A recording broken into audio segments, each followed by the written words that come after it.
Hey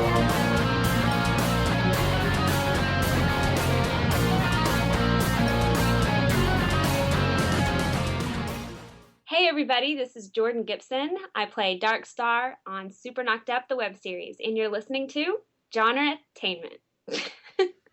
Hello everyone, welcome to another episode of GenreTainment on SciFiPulseRadio.com. We're your hosts Marx and Julie, and today we are chatting with actor Jerry Kokich, who stars as the masked super spy Super7 in the award-winning action comedy series Adventures of Super7. He tells us behind-the-scenes stories of this fun series about an international man of mystery and his lethal, beautiful, and reluctant partner Sandra West as they battle villains, femme fatales, monsters, robots, invading aliens, henchmen, assassins, and criminal masterminds bent on world domination. We learn how they made this award-winning homage to those great masked hero and cheesy spy flicks of the 1960s. Now, before we start the interview, we do want to point out that the music you just heard at the beginning of the show was a snippet from the theme song for our web series, Reality on Demand. It's a song composed and performed by our friend Tishan Hardy, and you can find our web series at realityondemandseries.com. Now let's get started with our featured interview for today with the star of Adventures of Super7.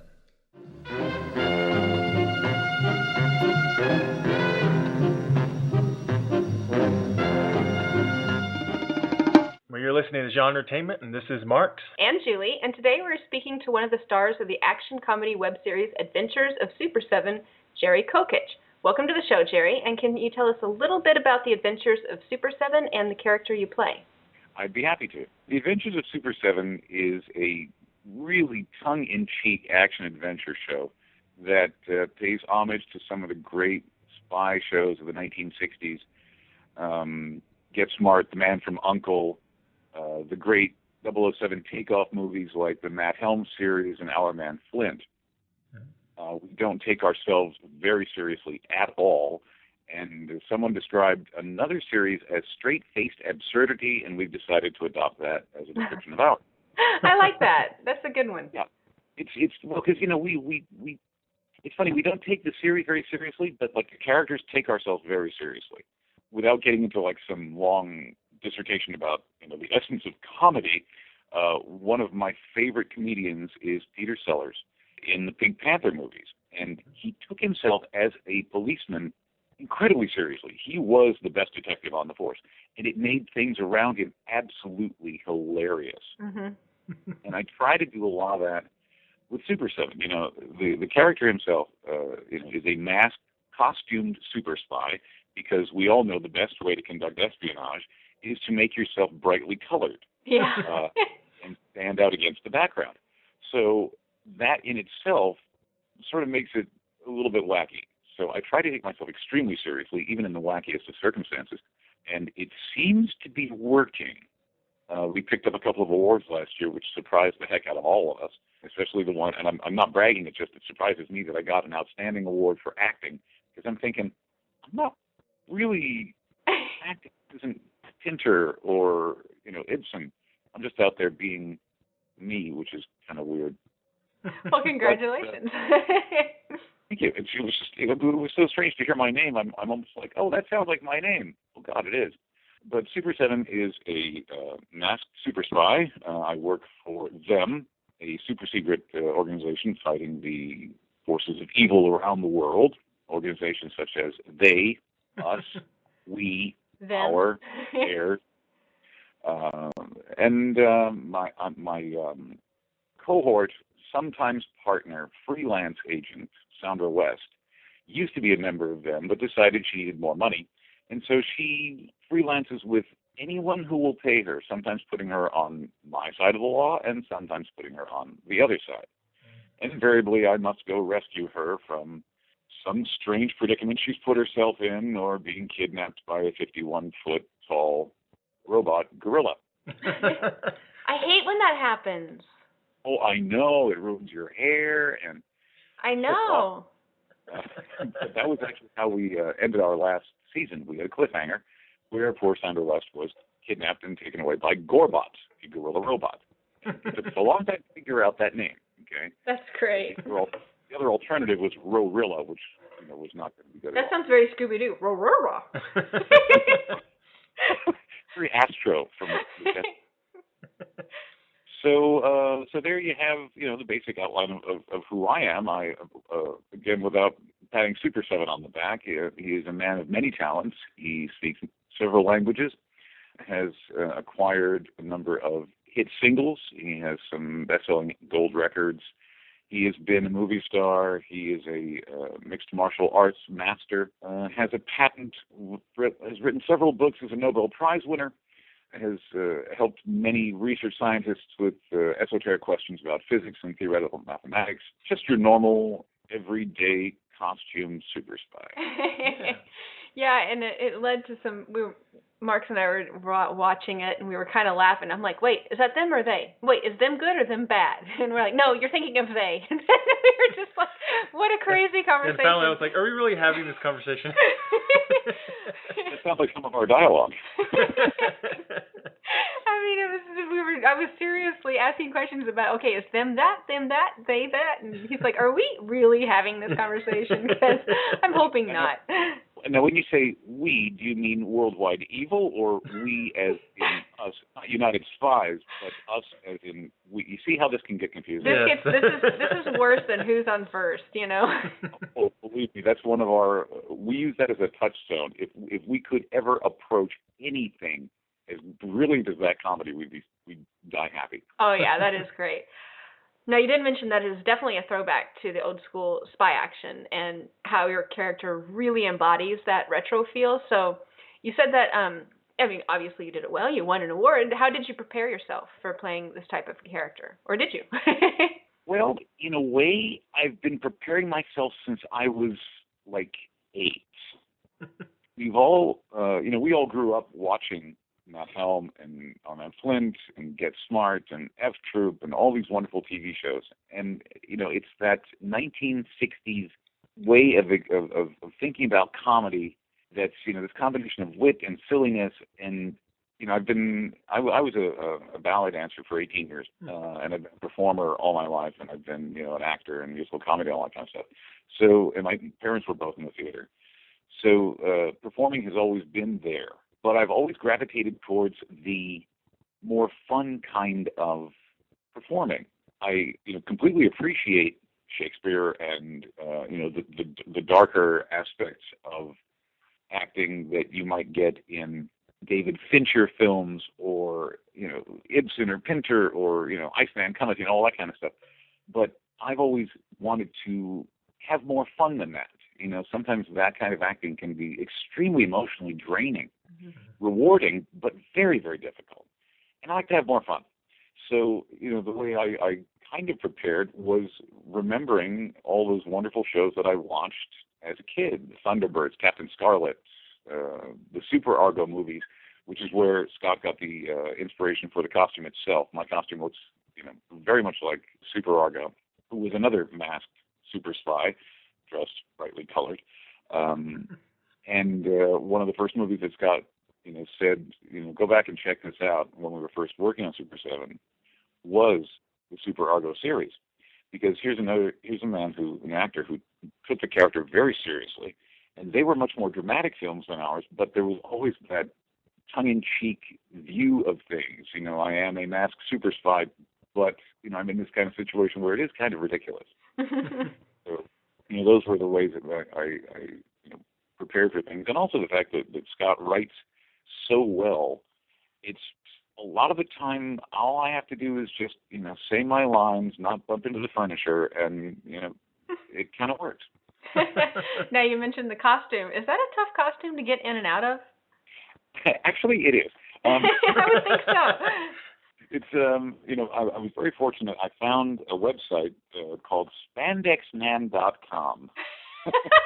That can go horribly wrong. Yes, it could. Yes, it could. But, we were looking at the costume, and I was like, oh, okay, that looks like it'll work. And it's really, really comfortable because it's a very thin spandex, which is cool in the heat and fairly warm in the cold. It's very nice. But, it's a zipper up the back and a zipper on the hood, and it takes a little, jiggery-pokery to get into it. And I used to take the costume with me to our locations or our sets and get into costume there, which, was problematic if there was like a bathroom to get into. And then I realized, it's comfortable. I'm just going to get into it at home. So I get in the costume at home. I don't have the mask and the hood on, but I'll have sweatpants and a sweatshirt over it. And I'm driving around thinking, God, I hope I'm not pulled over. Or God forbid in an accident, In an accident, they rush you to the hospital, and they're like, what? What the heck? You take the stuff off and they go, uh-oh. But, it's Hollywood, so no one's really going to give it a second look. And we've been out on the street sometimes, and I've been driving in the costume, to do in-car sequences. And, I'll stop at a stoplight, and I'll turn and I'll look at somebody in the hood and mask, and they won't even bat an eyelash. Oh, I love Hollywood. I drove up to we had a break and we needed to get lunch, so I drove with our special effects man to get Kentucky Fried Chicken, and I forgot I was still in the mask and balaclava, and I go up to pay, and here's my credit card, and again, not a second look, just costume superheroes driving up to Kentucky Fried Chicken all the time. I would think they'd be afraid you're going to rob them since your whole face is covered. Yeah. Yeah, I wouldn't have blamed if they pulled a gun on me. But no, they were like, here's your chicken, enjoy. Wow. I've always seen some of those funny YouTube clips about people playing funny pranks on people that are working the drive-thru and everything. And we kind of laughed. Some people barely reacted. And I said, that is not the strangest thing they've seen probably all day. No. Well, did you see this one thing that was on about a month or so ago? This guy made I guess call it a costume of the driver's seat of his car. Yes. So it looked like there was no one driving. There's no one driving. Oh, and people freak out. Yeah. Oh, my God, the car, there's nobody here. I think it's a ghost. Yeah, and then they pulled some other ones that were weird but not quite that scary, and people were like, yeah, that's nice. Whatever. So they've seen weirder. I get it. Now, how did you first get involved in this production? Yeah. Sort of what was the genesis of this? Well, Scott and I have known each other for many, many years. We met back in New York and worked on a couple of projects back there. And he moved out to California before I did. He moved out in the late 90s. I came out in 1999. And then, we hung out, we played poker, and he was working on Buffy the Vampire Slayer for a while, and I was doing other stuff. And, we just kept in touch. We've been very, very good friends. And Scott, I'm sure you know, had an injury-related stroke several years ago. Mm-hmm. And he had written the screenplay for Super7 versus Dr. Diabolical before his stroke. And you know how hard it is to get things read in Hollywood. And I kept suggesting, well, why don't we do, some web trailer of, a couple of the scenes, or just, put something together for Super7, because to keep him going while I was undergoing therapy. And, we tossed ideas back and forth, and finally he decided, okay, I'm going to write some new material, and maybe we can do a web series. And up to this point, we had not talked about, casting at all. When I read the Super7 movie, the first thing I thought was, oh, I want to be Dr. Diabolical. That sounds like a great, great part. And, Scott had mentioned at that point, yeah, I was thinking of you for the crazy scientist. I'm like, oh, that's awesome. Thank you. Because I've retired from being a dancer, but I've tried to keep myself in good physical condition because I've always been physically active. I'm not the kind of person who's just going to sit home and get fat. Mm-hmm.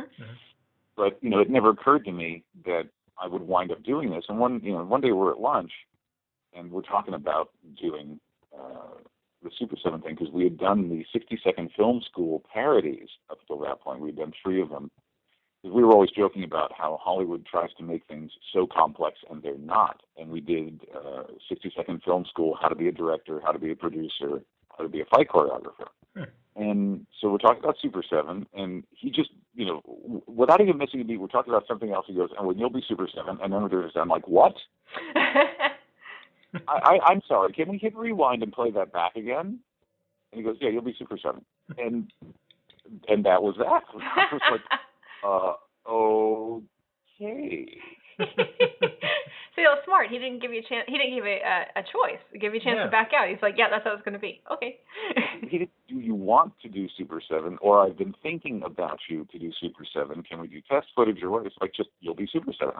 We should totally try that approach. Yeah. the nicest thing, he could possibly have done. It was really, really just a beautiful thing to do. It's the kind of part that, you read and you're like, oh, God, that would be just so much fun to do. We got fights with invisible assassins, and I'm like, just being a part of it would have been fine for me. Mm-hmm. And then all of a sudden I'm like, I'm this costume hero. Now, how many episodes are there of the show then now? I'm trying to think. Done a total of 28 episodes 28. over what we call 4 seasons, because there's a joke. Our first season was 16 episodes, and Scott and I were always joking about how they'll do like 3 episodes and call it a series. And we're like, oh, you got to be kidding me. So we decided that after the first 16 episodes, there was not going to be a second season. We were just going to go right into the 3rd season, do 1 episode, which is the entire 3rd season, and then go into the 4th season. So, at one point we're going to refer to the fabled lost 2nd season episodes. And, we were joking about, oh, remember that episode we did with William Shatner? Yeah, it's real horrible. We lost all that footage. And I like that. Cool. I like that. So are there going to be more seasons of the show, whether they're, 1 episode or 28? Oh, no.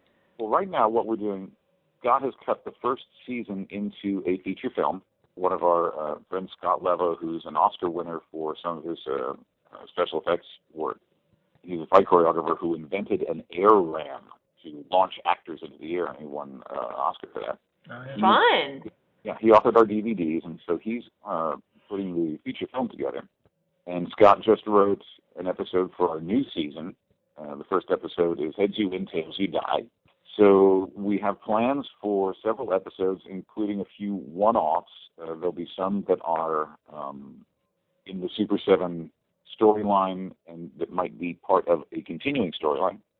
We have a couple that we want to work on just as one-offs. We want to do an homage to the Phantom, suggesting that one of Super7's ancestors was another costumed superhero or a superfly. And, we'll keep going with new episodes, hopefully until someone decides to throw lots of money at us and take it to the next step, whatever that is, or until, we all go crazy and decide to do everything.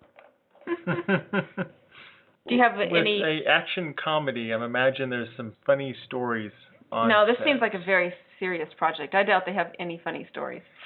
Oh, no, we're extremely serious. Nobody laughs on this. No laughter. No laughter. No, there's actually... Nine. It was very funny when we started doing it. We're all very professional about it, and we all know that everybody who's donating time, has other things to do, and that's really only been the difficult thing, coordinating people's schedules. But because of that, our shoot days have been very, very short, and we tried to be very efficient.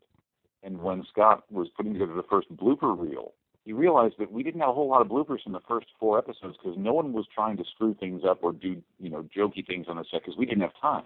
Mm-hmm. Every take we did was fairly serious. It had to be like a real screw up, like, seeing the reflection of someone in a mirror. Yeah. But, we try to be very, very serious on the set, but, weird stuff happens. It does. Well, and I think the magic in that is, you said shorter filming days. I mean, I know from our experience, most of the bloopers are at the end of the day, because after you've been at it for about 10, 12 hours, there is going to come a point where everything, no matter how serious it is, becomes funny. And you just get slap happy. And there's nothing you can, it's so hard to control it at that point. We've never had a day that long. Our longest day was actually 7 hours, and it was when we were up at Bronson Canyon, and we were freezing to death because it was like November, and poor Sandra West, poor Olivia Dunkley, my co-star, was in a short skirt and tied to a wheelchair, so she couldn't really get up and run around. Mm-hmm. Because usually our longest shoot days, are like 4 or 5 hours. Wow. But we've had some moments where our running gag is our sound issues. Not that we have problems with sound, but invariably, there'll be a plane overhead, and we'll be waiting for plane, and it'll be like waiting for car, and then it gets really silly, waiting for submarine. Yeah, World War craft, waiting for dog, waiting for they're doing their laundry now. Yeah, there's a lot of the sound. You can't control outdoor sound, no matter how hard you try. No. And we do pretty well with it, and we're not really elaborate with our equipment. We don't have a separate sound mixer, and we don't use a boom. Scott, we've been shooting this on a Canon camcorder, and at one point we were up in Bronson Canyon, and the sound was so good that when Scott played a scene for one of our producers, Andy Palmer, Andy said it sounds like it's been dubbed because there is no ambient sound at all. He had to put in wind sounds. Oh, wow. But we've had some interesting moments here. We've had some times. There was a time where we had this fantastic actress, Michelle Martonic, beautiful woman, gorgeous figure, dressed as a French maid. And we were shooting in the pool area of Scott's apartment building, and someone was playing music very loudly. So we were going to go up and ask, could you not? And then we said, well, let's just send Michelle. So she goes up dressed in this French maid's outfit, which was not pornographic. But she knocked on the door and goes, would you mind terribly? And people's faces almost fell off. They're like, oh God, who is this person? Yeah, no one's going to say no to that, No, she was a very attractive young lady. But luckily we haven't had any disasters on the set. We've had some interesting moments. Like at one point we realized we were getting a little bit more elaborate, and we needed more than just myself and Scott running things. Because I've run camera for scenes that I've been in. So we needed some PAs. So we got in touch with Santa Monica College, and they sent us some very enthusiastic students wanting to work on a set. So one kid named Ali Namutlu, wonderful guy, he thought he was going to come and do typical PA work, stand there, direct traffic. Walks onto the set. Scott hands him a set of coveralls and a machine gun and says, okay, put these on. You're going to go over there and you're going to get nerve pinched by Jerry. She's like, what? I mean, I'm a PA. It's like, no, now you're an actor, and then you're going to be doing camera work for the rest of the day. That's great. You got to be flexible. Yeah. Oh, and he was fantastic. He was wonderful. Everybody in the show has done everything. We've had producers be on set. We've had producers be voices. We've had our PAs wearing wigs and pretending to be, a Sandra West double.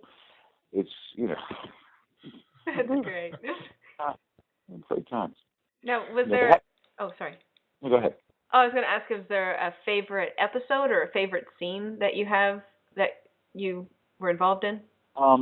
Yeah, it's going to sound really conceited. I was always a great fan of the Patrick McGowan TV series in the 1960s, The Prisoner. And we wanted to do a takeoff on The Prisoner. And the way it started, I thought, why don't we just do an opening sequence that's a shot-for-shot remake of the opening sequence of The Prisoner, but with us? And Scott was like, oh, that's really cool. And then as we got closer to doing this, he goes, you're really close to the source material. Why don't you write the whole episode and direct it? I'm like, oh, what? This is like, it'll be Superseven. I don't want to do this. So I wrote this episode. I studied my DVDs of The Prisoner, and I wrote this episode, and I had to go out and do some location footage at Point Doom in, black jacket and pants, like a business suit, and the balaclava and helmet. So there I am, walking around the beach, photographing myself. Everyone else is in beach attire, and I'm dressed in black with a mask and a beach ball, because that was our rover. But I went out there and did that. Only got one or two strange looks from the police, but they're probably like, oh, it's Hollywood, who cares? So I did that location footage all by myself, and then I came back and we did this other stuff at Scott's place. That's where we had the French maid. When I was writing the episode, I had no idea how to end it, because I'm trying to compress the entire Prisoner TV series into 8 minutes. What could go wrong? What could go, of course. And actually, 2 things went wrong that didn't go wrong with the entire rest of the series, which I'll get to. But I'm writing the series at one point. I'm like, how do I finish this episode? It's just, I don't know what to do with it. And then I went, dance number. So at one point, it just degenerates into a dance number led by Superseven and 4 gorgeous women. So that is my favorite scene, obviously. Beautiful women. But the the two things that happened in that episode that didn't happen anywhere else in the series. We have been blessed by the weather gods. The worst it's been was the cold day I mentioned up at Bronson Canyon. Mm-hmm. But we had never been rained out. We had never been thrown out of a location, nothing. In fact, there's a Chinese restaurant closed and abandoned on the way up to Universal Studios. And we went up there and shot exteriors twice, 2 separate days. One day we were there for like an hour and a half, just myself and Scott. And the next day we were there for like 2 hours with Olivia Dunkley.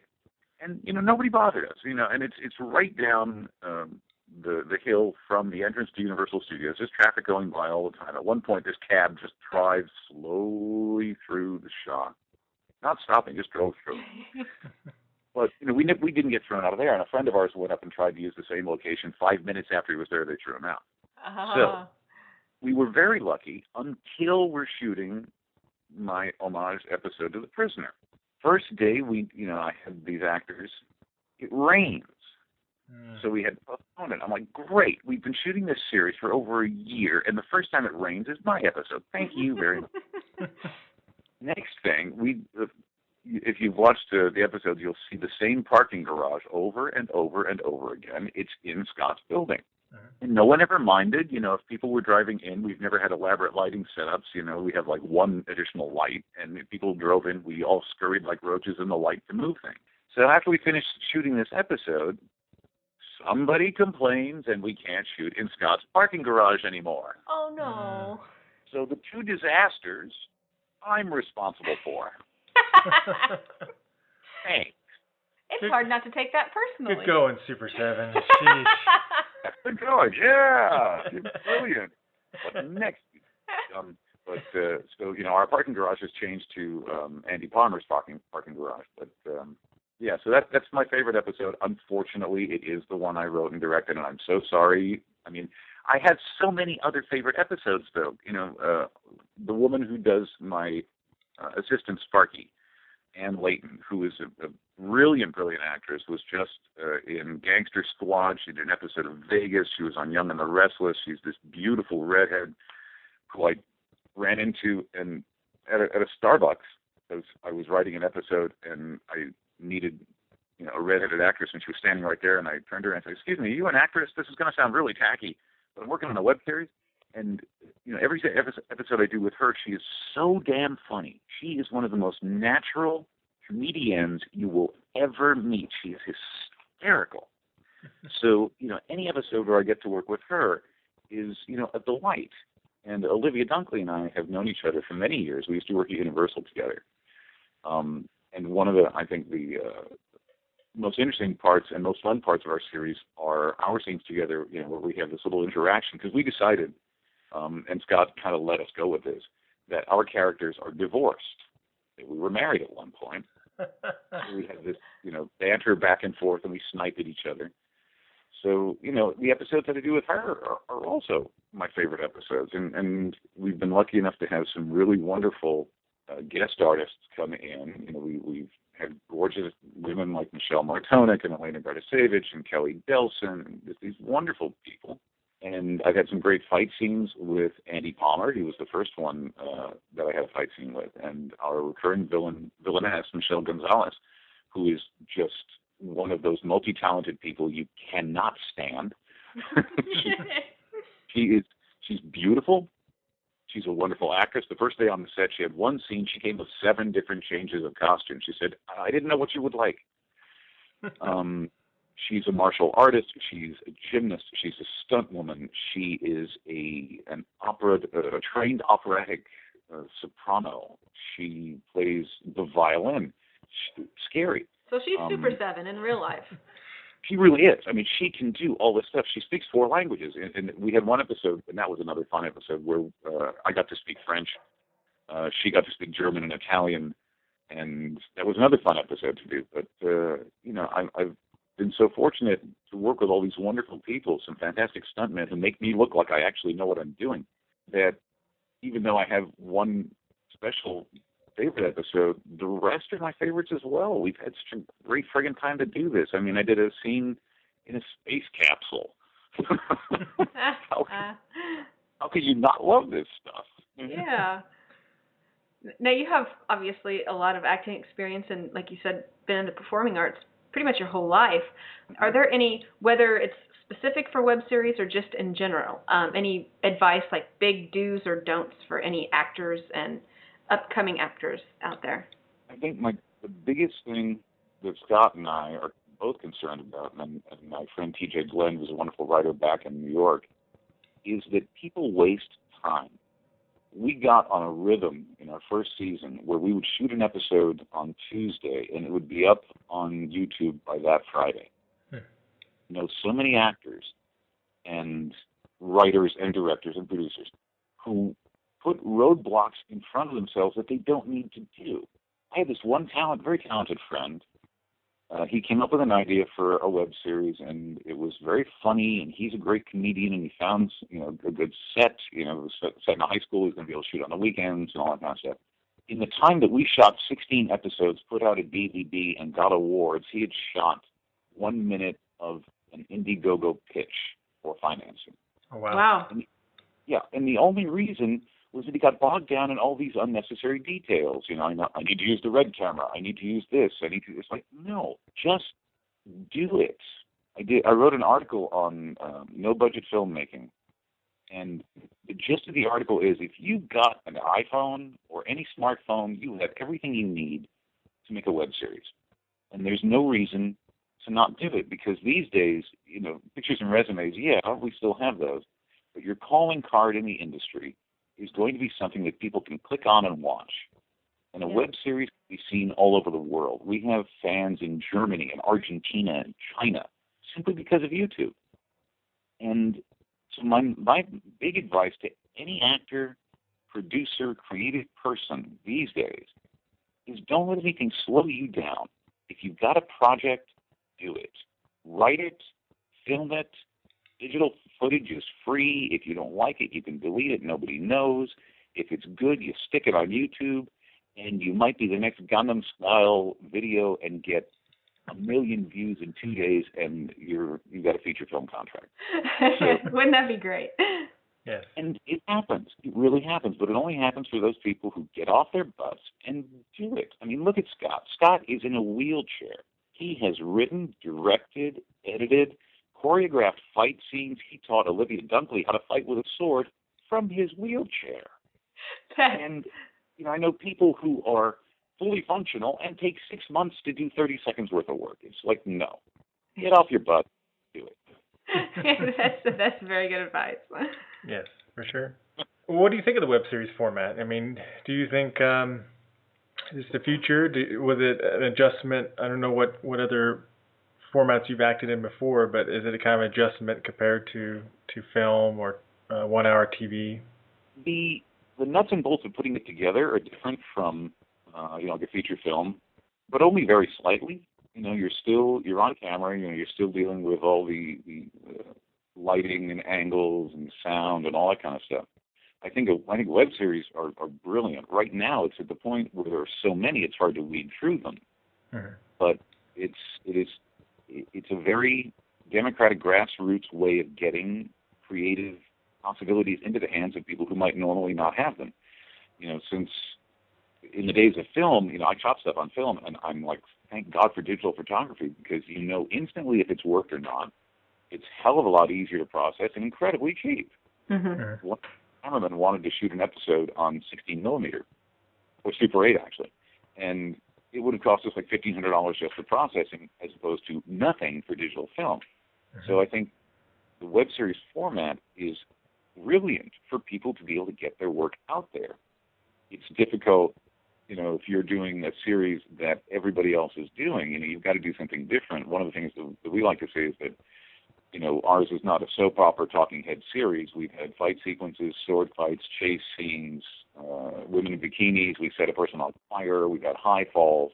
And this makes it, different, because if you just go out there with a run-of-the-mill storyline, it will get lost because there's so many millions of web series. But if you've got something different, something entertaining, you will get seen a lot more than if you were trying to put together a feature film for distribution to festivals or anything like that. And I keep telling people, if you have an idea for something, do a web series about it, do something that's on the internet, because so let's say you have a feature film that goes to a festival. It might be seen by a few hundred people and maybe get distributed, but if you put something on the web, it is available to literally billions of people. Yeah.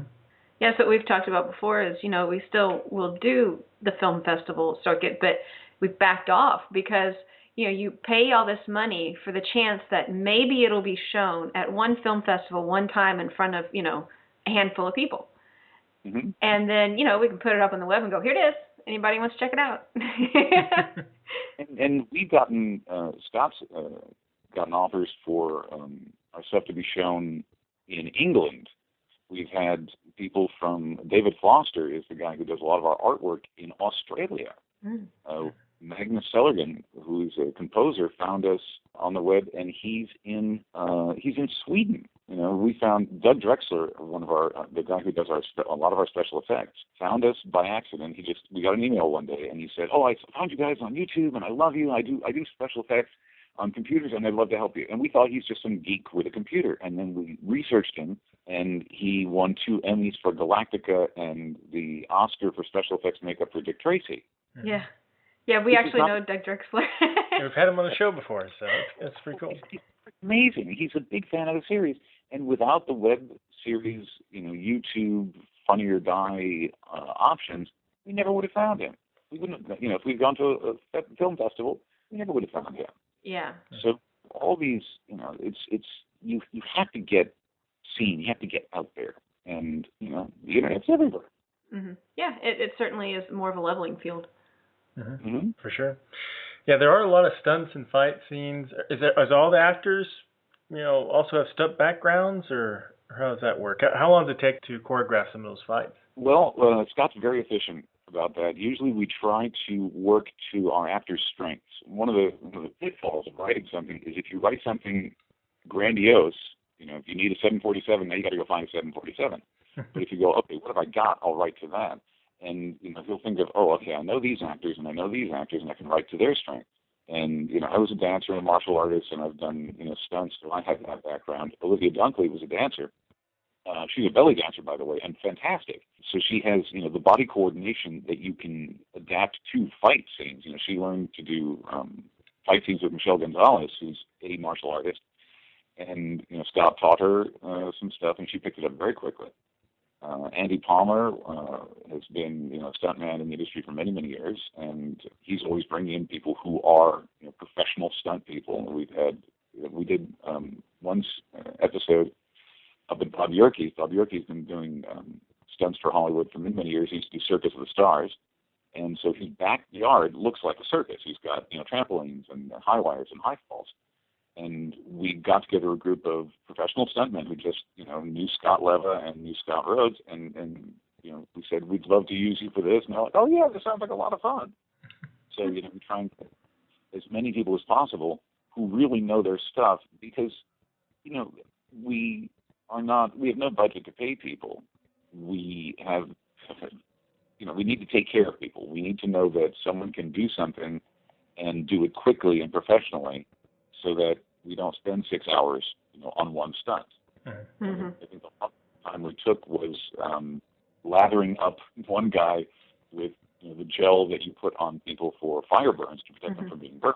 We did like 2 burns of that, so that took like an hour. But that was like the longest time we spent on any one particular stunt. Yeah. Yes, fire safety is key. Well, we had him right by a swimming pool, and the whole thing was, he's burning, and we told, the instant you feel it's time to go into the pool, you dive. Yeah, we liked that one. I wanted to ask about this one episode, number 20-something, 23 maybe, something like that. It's the one where it's 24 minutes?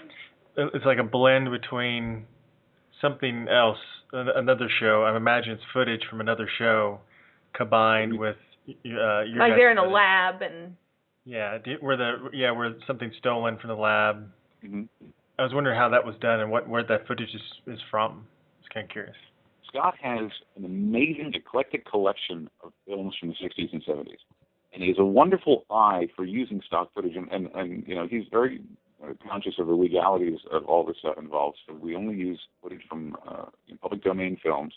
And, he, from watching and just from his memory, he'll write a script and he'll go, okay, and I need this kind of stock footage. Where can I find it?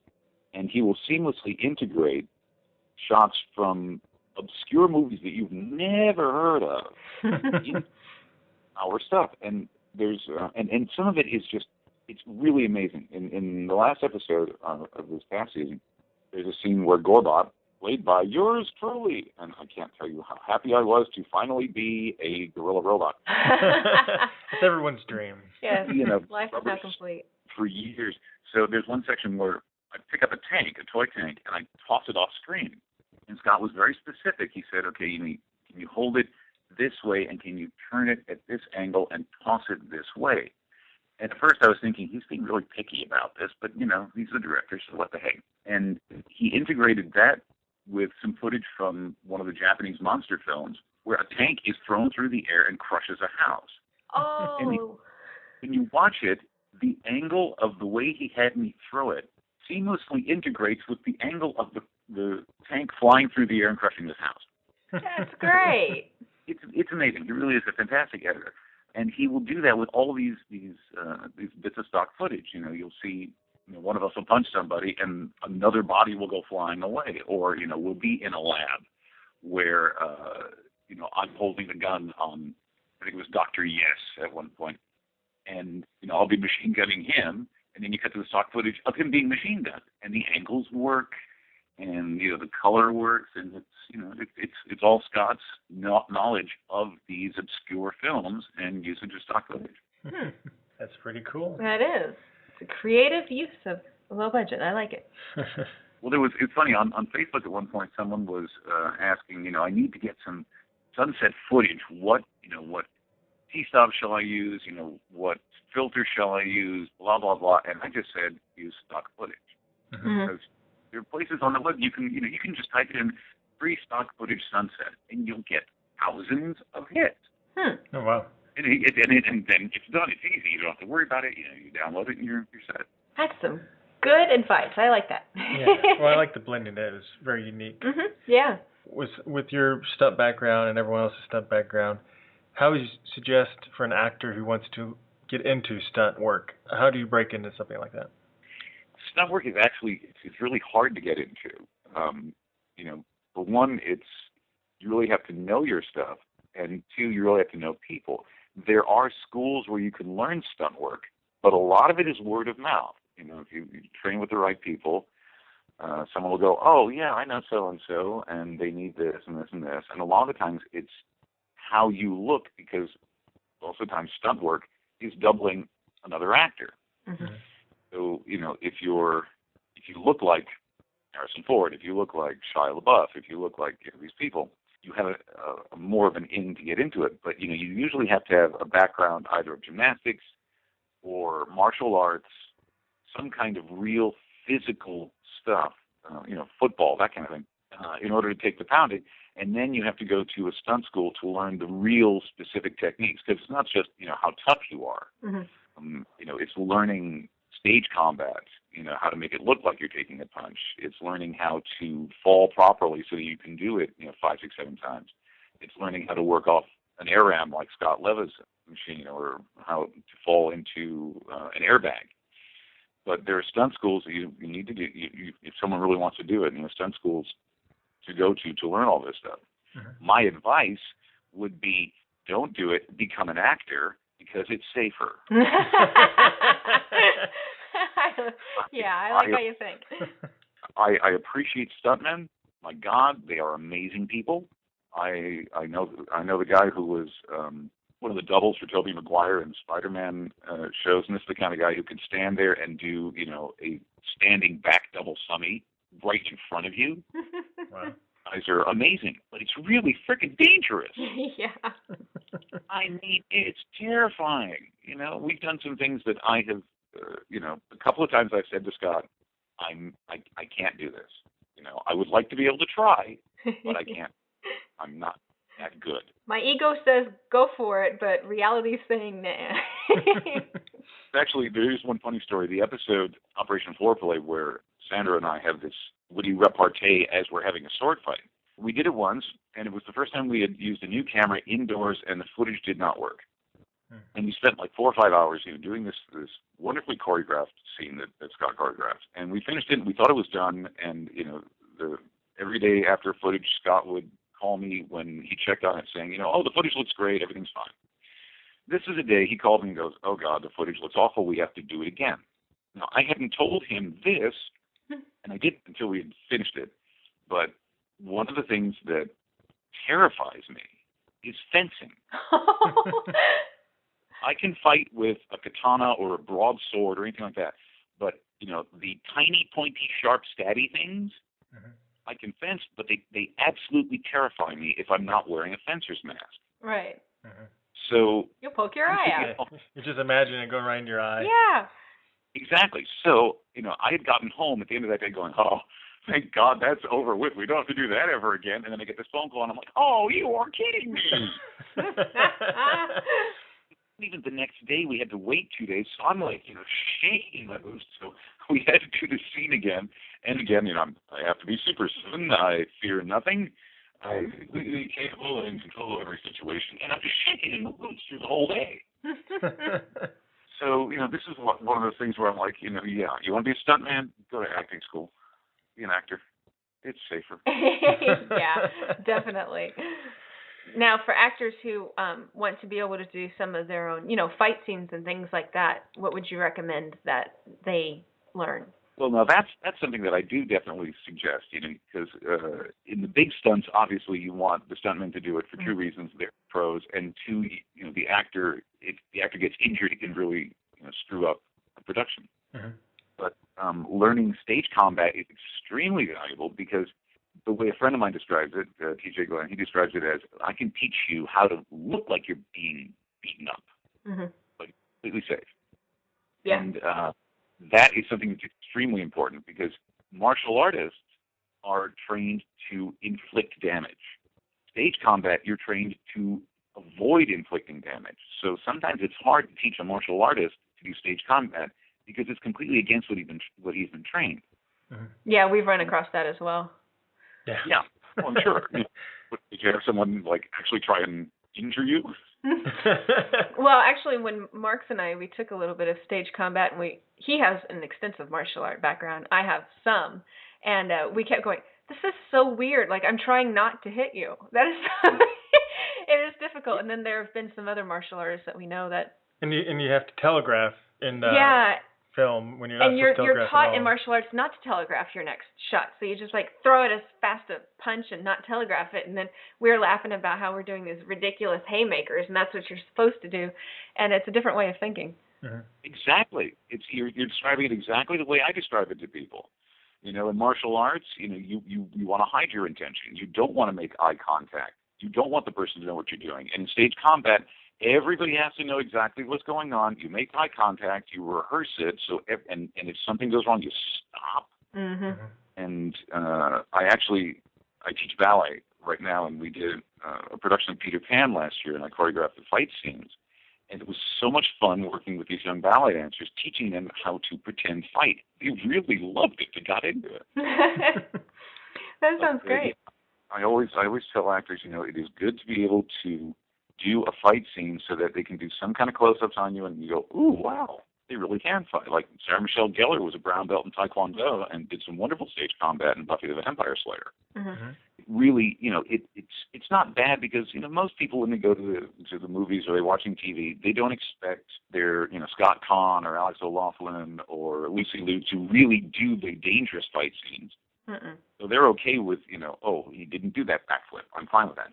But if there are a couple of scenes where you see him actually throwing a punch, it's really exciting. So yeah, it's your basic stuff. You need to be able to throw a punch, take a hit, make it look like you're the one doing the lion's share of the stuff. And there are great schools out there. Most good acting schools will have some kind of stage combat involved. If you're studying Shakespeare, you cannot get away from learning how to sword fight. Right. Or some of the more comedic ones. They're wonderful. Tavern brawls and all that kind of stuff, and it's a lot of fun.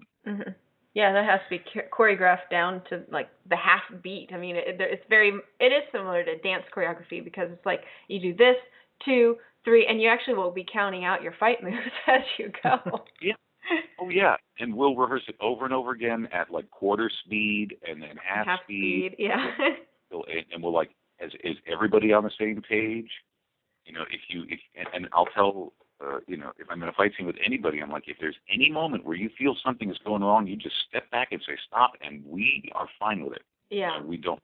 I mean, it's better to be safe than to catch. You know, I've been hit, you know, by accident, and you know, it's rarely debilitating or dangerous, but It you know, could be. Gotta be so careful. Just got to be so careful. Hey, you don't want to get a black eye on your face, or Yeah, that can be difficult for continuity. Yeah, you know, when you think about it, it's so difficult for your production designer or your production manager to set things up, because in an ideal world, you do your fight scenes first in the day when everyone's fresh and everyone's alert. Mm-hmm. But the danger is if you do a fight scene first in the day and something goes wrong, you know, you got to, like you say, you have an actor with a black eye. What do you do for the rest of the day? Mm-hmm. But you can't put the fight scenes at the end of the day when people are tired, because that's when it's the most dangerous. Mm-hmm. So all that stuff has to be really, really addressed as this is a dangerous thing. We have to make it very, very safe. Yeah, that's true. Well, is there anything else you'd like to add? Well, you guys have been great. You're so easy as interviewers. You're wonderful. So you've made this really an enjoyable afternoon. Oh, thank you. The pleasure's all ours. You know, I want to say that, you know, obviously I want to plug the series. You know, our website is Super7spy.com, and that's SUPER, the number 7, EVEN spy.com. We're on YouTube. You can search Super7, The Adventures of Super7. Or, of course, you can search my name, Jerry Kokich, because that should come up somewhere. We're on Funny or Die. We're on the Webisodes Network. We are up for several awards at this year's LA Web Fest, which is where we won 4 awards last year. We have our 6-disc second season DVD available from the website. It's got all 28 episodes, blooper reels, cast and crew interviews, artwork, all that kind of stuff. That's available. We're working on the feature film, which is entitled They Call Me Super7. That's going to be, I know, it's wonderful. It's just... Oh, wait. Is it they or they? Oh, no. Oh, and what about them? And us? I'm so confused. I told you guys are wonderful. Oh, man. Yeah, that's kind of how our conversations go when we're not on the radio. You never know. They, we, them, us, our. No. We should get you guys on the series at one point to do some silly dialogue like that. That would be really. We love it. Well, you guys say you have martial arts backgrounds, right? So, you know, we need to get you on the show and do like a fight scene. There we go. We do. That would be fun. Julie, Marx, thank you so much. This has been great.